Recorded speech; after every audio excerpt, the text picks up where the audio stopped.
Commissioner Karachi محمد اقبال میمن نے کہا کہ کراچی میں انسداد پولیو کے لیے کراچی انتظامیہ اپنی کوششیں جاری رکھے گی۔ ہر ممکن کوششیں کی جائیں گی کہ کراچی سے وائرس کا جلد از جلد خاتمہ ہو۔ پاکستان کو پولیو فری ملک بنانے کے لیے عالمی پارٹنرز کا تعاون قابل قدر ہے۔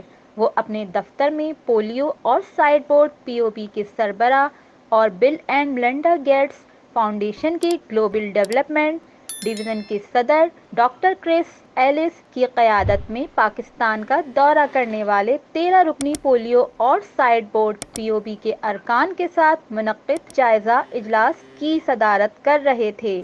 کارکردگی کو بہتر بنانے کے لیے ان کے لیے تربیتی پروگرام منعقد کیے جائیں گے اور دیگر اقدامات کے علاوہ مانیٹرنگ نظام کو بھی مؤثر بنایا جائے گا۔ قرۃ العین عباد، MBB نیوز، کراچی۔